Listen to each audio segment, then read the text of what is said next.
Yooyyaa akkam jirtu dhaggeeffattootaaf daawwattoota keenya har'aata biyyoolessa Oromiyaa kabajamoo qophiilee keenya yeroo adda addaatti qabannee isiniif dhiyaachaa turreen miseensota waraana bilisummaa Oromoo zoonii lixaa lamaa qabannee isiniif dhiyaannee jirra.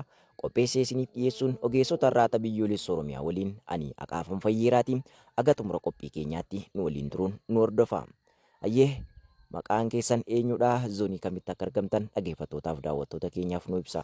Yaadannoo Kabbadaan jedhama. Zoonii lixaatti argama.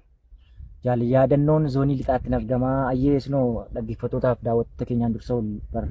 Ayyee jaal hundeessaa gurmuun jedhama. Bakki itti argamu waraana zoonii lixaa keessatti. Tole egaa gooticha waraana bilisummaa Oromoo dirreerraa diina kuffisaa jiru kan zoonii lixaatti argamutti akka argamtan dubbatee jirtu. Egaa mee yaadannoo irraa hangaafiif deebii kiyyaa eegalaa. Yaadannoo dirreen qabsoo maal fakkaatti? Ammoo waraanni bilisummaa Oromoo haala akkamiirra jira? Bu'aa bahiin qabsoo maal akka fakkaattu gabaabinumaan. Ayyee kaleessa bu'aa bahii qabsoon qabdu hundayyuu dhannamaa argaasii itti guddachaa dhufneerra. Dhagaa dhaggeeffachaa kan amma keessa jirru kan kaleessaarraa fooyya'ee gara herrega bilisummaatti kan nu geessu ifaadha. Ammatti wanti har'a keessa jirru bu'aa bahiin haa jiraatu, beelaaf dheebuun haa jiraatu, rakkooleen adda addaa haa jiraatu, caccabiinsi garaagaraa haa jiraatu. Qabsoon keenya sadarkaa idil addunyaatti gad dhaabatee gara herrega bilisummaatti nu argamsiiseetu gara addunyaan qabsoo keenya beektee har'a nu dhaggeeffachuutti jirti jechuudha. Hanqinoonni kaleessa dheengadda jiran waa xixiqqootti qabannee yoo dabarre har'a garuu tarkaanfannee gara bilisummaatti akka deemaa jirru nutti fa'a. Tole yaadannoo egaa bu'aa bahiin qabsoo egaa dudduumarraa adeemsa fagoo akka qabdu ammoo herrega qabsoo bilisummaa Oromooti. Herrega qabsoo bilisummaa yookaan bilisummaa keenya gonfachuuf akka jirullee nutti mul'isaa jira akka jedhu of kaasee jira. Guddaa galatoomii fayyaa ta'ii siin jedha. Gaaffii keenya lammeessootiin gaamee gamkeetiin deebi'aa. Atilleen bu'aa bahiin qabsoo maal fakkaatti? Qabsoon biyyummaa maalii? Mooraan qabsoo bilisummaa Oromoo illee akka zoonii lixaatti argamu kun haala akkamiirra jira? Gabaabinumaatiin nuuf kaasuu yaala. Hayyee galatoomaan jedha. Qabsoo jechuun wal'aansoodha. Gara wal'aansoo kanatti wanni fide immoo wanta ija dubbii nu duraa dhokate barbaaduun itti nu fideera. Kaleessoon keenya deemsi qabsoo keenya yeroo dheeraa tureera. Yeroo dheeraa ture keessatti siyaasatti wal duraa duubaan deemsi qabsoo bilisummaa Oromoo toora kamiin nu milkeessaa? Eessatti nu mucuceessee? Eessatti mucaannee irra akkamiin milkoomna? Yoo milkoomna kam jedhuun ogeeyyii garaagaraatiif gooteewwan qabsoo Oromoo milkeessuu danda'anii wajjiniin hooggansi garaagaraa irratti mari'atee si ammaa hojii gurguddaa akka jiru hin abdannaa ittillee jira. Amma immoo kan jiru qabsoo wanti seen irra jirtu wanta gammachiisaa saba Oromoof ta'u egeree dhalootaaf ta'u milkaa'insa qabsootiif kan ta'u bilisummaa deemsa herrega bilisummaatti kan nuuf ta'uunsaa beekamaadha. Isaafis iyyuu sabni Oromoo kaleessaa waa'een Oromoo maal jedhee kan hin yaanne waraana waboo arguudhaan deemsi qabsoo bilisummaa maal fakkaata? Eessaan nugaa? Eessa jira jedhee itti yaadee nu cina dhaabbachuudhaan nu tumsaa hangafooti keenya kaleessa nu tumsaa deemsaa turneef saba keenyatti amma immoo nu kennanuunis saba Oromoo gidduu dhaabbanne bitaan mirga keenya dhaabatan yeroo isaan jiran fuulatti deemnaa diina kufee kuffisaa kan jiru waraanni keenya ta'uunsaa beekamaadha. Itti fufuudhaanis kaleessoon qabsoo keenya maal fakkaata? Maaliin nu duraa riphuu danda'e? Attamitti immoo milkoomna kan jedhu toora keessatti qabannee deemsa tarsiimoo dhaabaatiin kan itti jiru ta'a. Isaafis iyyuu kufaatiin kaleessaa maal jennee har'a keenya gaafa laallu irraa fuunee kumnee kuffisaa beela dheebuuf utuu hin jilbeenfatin roobaan aduun utuu hin jilbeenfatin qabsoo irrallee hin jirra. Waraanni keenya bitaa mirga keenya jiru kufee kuffisaa kan jiru ta'uunsaa nu abdachiisa. Ayyee qabsoon egaa bu'aa bahiidhaa diina kufanii kuffisuu madaa'uu beelaa fi dheebuu akka qabullee nuuf kaastanii jirtu. Egaa mee gaaffii keenya sadeessoo kan biroo gara yaadannootiin deebi'aa kan birootiin sirriitti deebi'aa. Egaa mee jaal yaadannoo qabsoon bu'aa bayii qabdii jenneerra ammoo mooraan qabsoo bilisummaa Oromoo illee maal akka fakkaattu kaasnee jirra. Hadhooftuudha gara hadhooftuu kana liqimsuutti immoo akkamiin dhufuu dandeesse maaltu si kakaase yaadannoon eenyudha akkamitti immoo mooraa qabsoo bilisummaa Oromoo dhufe maaltu si kakaase roorrifama akkamiitu jira mee waanuma mooraa qabsoo bilisummaa Oromoo bahaa gabrummaan baadhu jettee gara mooraa kana dhufteerraa waan keessa kee jiru gabaabinumaan dhaggeeffatootaaf daawwattoota keenyaa yoo qoodde nutti tola. Hayyee gara mooraa qabsoo bilisummaa Oromootti galuu wanti nu gashee dadhabbii uummanni Oromoo qabu wareegama uummanni Oromoo qabu karaa irratti barnoota irratti daldala isaa irratti ituu ilaallu wareegama aarsaa itti kaffalu lafa isaa irratti dachee isaa irratti biyya isaa irratti sanaa hin ilaallu jennee manaa baane barnoota kan nu dhowwe mootummaa hojii kan nu dhowwate mootummaa amma kallattii kanaan gara herrega bilisummaatti adeemuu fi wal qabannee jaallan dirree qabsoo kanarra jirru hundi keenya jabinaa fi hamilee nuti qabnu waan kaleessa keessa akkati qabsootti galle irra dabarree hanga sadarkaa addunyaan nu beekuutti deemne kaleessa nun beeku rakkoo keenya hin beeku rakkoon keenya kaleessa maalirratti qabsootti makamnee maal rakkannee hacuucaa maal sirraa wareegamuu ilmaan keenyaa keenyeen ilaallu jenneetu gara qabsootti seenu. Mooraan qabsoo bilisummaa Oromoo immoo har'a waraana isaa oomishee baasee Oromoo kabajatti gochaa jira. Har'a kan nu boonsu obboleettan keenya baay'een kan karaatti kaleessa hafe sodaa waraana bilisummaa Oromooti kabaja waraana bilisummaa Oromootti godhe waraana bilisummaa Oromoo kabajatti gochaa jira. Sanaaf naa ifaa jechuudha.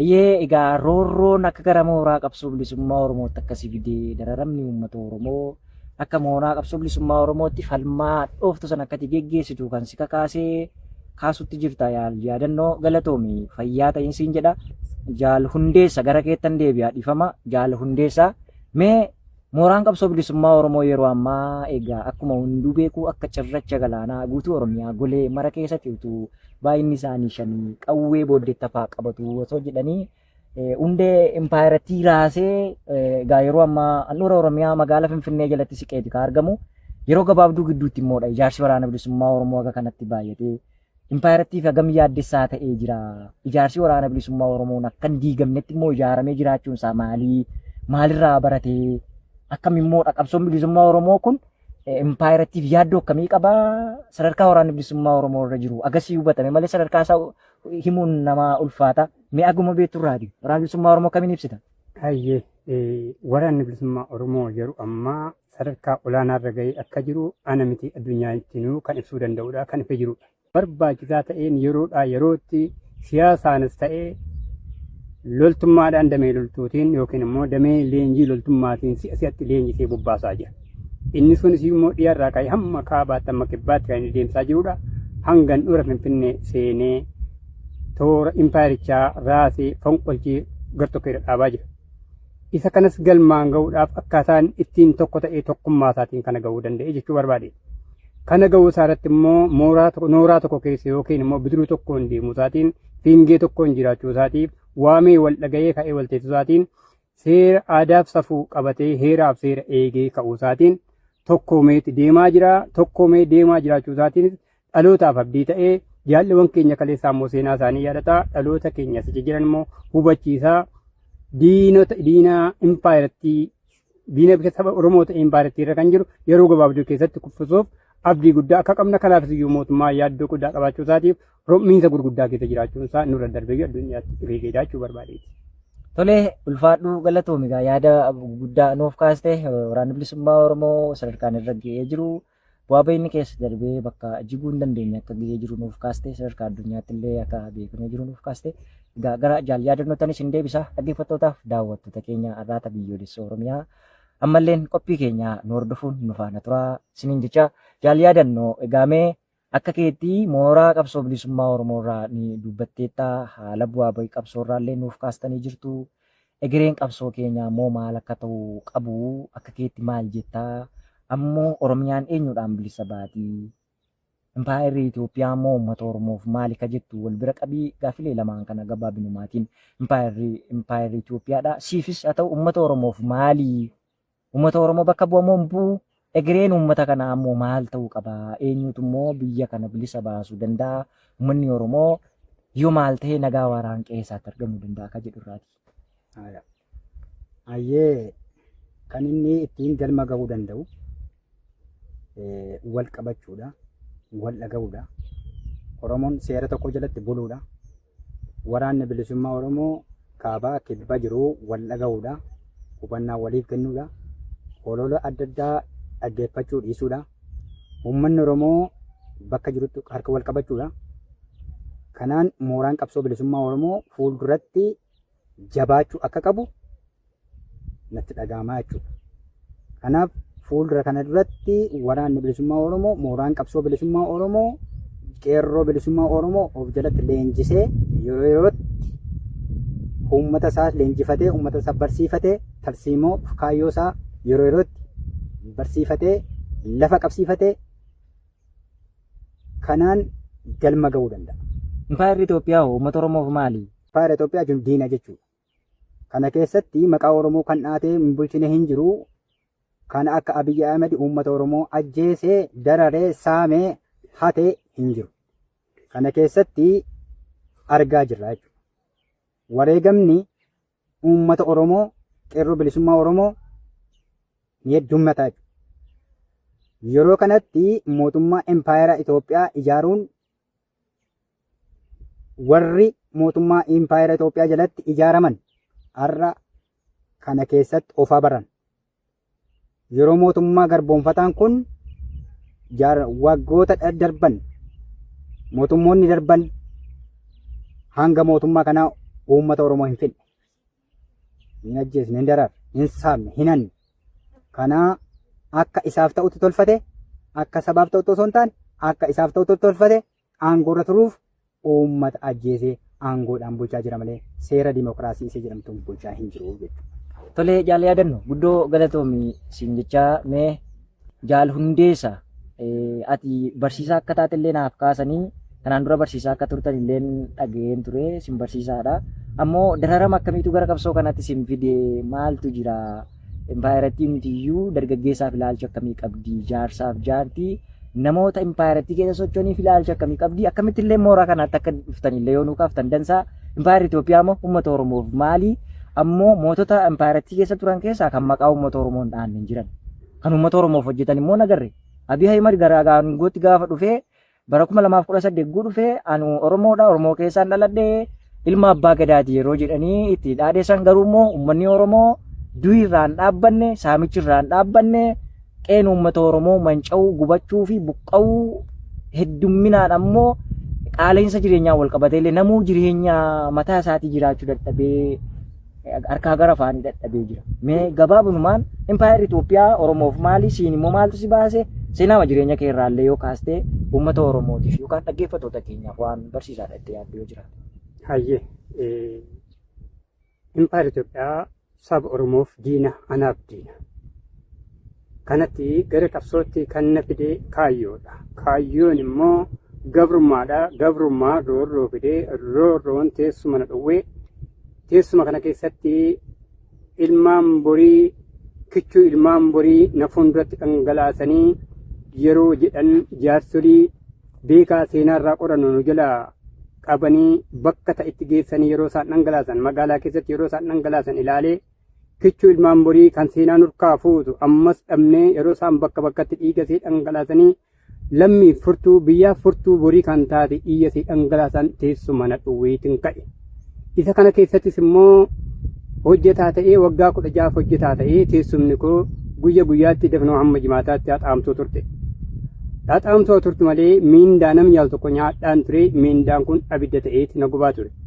Teessumni qulqulluu anirra taa'u kunis qulqullaa'ee qulqulleessituu yeroo isin qulqulleessitu anaaf abidda ta'eeti na gubaa ture. Ittiin boqonne waggaa 16 kanaaf barri koo bara gaddaa bara aannaa ture jechuudha. Isa kanaafis barcuma qulqulluu argee wanti qulqulluun irratti hojjetamaa hin jiru dhiiga sabaa irratti argaan ture isaaf jiraachuu dadhabeetan ba'e gabrummaa jibbee roorroo nan uffisiisnaatiin ba'e. Isa kanaafis iyyuu immoo roorroo kana kan fide kaleessoo an fakkeenyaa maatii haadha warraa koo wajjin hidhamee mana hidhaa keessan ture hidhaa fannoo hidhaa Phexros kan jedhamu hidhamee mataan koo gaddeebi'ee si'a dheeraa fi waraana nama 7 garafamaa tan ture mataan koo gaddeebi'ee hidhame. Kunis si'a 94 xumura yeroo Jaallaggasii wagee biyya kana keessa jirutti qabamee tarkaanfii gurguddaan irratti fudhatamaa ture. Iccitii ilma namaa tokko kan hin baadhus ilkaan koof qaama koon dhabee harka koo julmaan dhabeen al seenaa koo dhabee jaallen na bira jiran iccitii walii beennu baasuu hin dandeenye. Kanaafis kan seenaan na taazzabuuf ilmi namaa waliin jirru kan na taazzabantu jira. Isa kanarra taa'uu hin dandeenye. Halkanis boqonnaa dhabee guyyaas boqonnaa dhabee nyaadhees yoo nyaadhee quufuu dadhabee rafees boqochuu dadhabee kanaaf maaltu na baasa gaafan jedhu qabsoo malee kan na baasu hin jedhu kan jedhuuf kallattii deemsa qabsoo egeree argadhee hordofeen itti bee gara qabsoo kana dirree qabsoo kanatti dhufuu danda'e jechuu barbaade. Tole Jaal Hundeessaa yaada bal'oo nuuf kaaftanii seenaa jireenya keessan irraallee kaastanii wal bira qabdanii waa hedduu nu barsiistanii ulfaadhaa isiniin jecha gara Jaal yaadannootti isin deebisa dhaggeeffattootaaf daawwattoota keenya Jaal yaadannoo mee gara gaaffiif deebii keenya xumuratti geessinee jirra. Uummata Oromoofis haa ta'u waraana bilisummaa Oromoof akkasumallee dhaamsa gama kamiin illee yoo jiraate carraa dhumaan siif kenna. Waraanni bilisummaa Oromoo guutuu Oromiyaa keessa jiru jabina isaatii fi cichoomina isaan barbaada. Wal qabachuu isaan barbaada, wal dhaga'uu isaan barbaada. Qajeelfama godaa kaasee hanga gubbaatti, gubbaa kaasee hanga godaatti akka inni wal dhaga'uun barbaada. Uummanni Oromoo immoo sana waraana bilisummaa Oromoo akka inni dhaga'uun barbaada. Jaarmiyaaleen uummataas waraana bilisummaa Oromoo akka inni dhaga'u barbaada. Akkasumas karaa adda addaatiin kallattii adda addaa qabsoo bilisummaa Oromoo keessatti gahee kan qaban akka isaan waraana bilisummaa Oromoo dhaga'an barbaada. Waraanni bilisummaa Oromoo immoo akka inni uummata isaa dhaga'uun barbaada.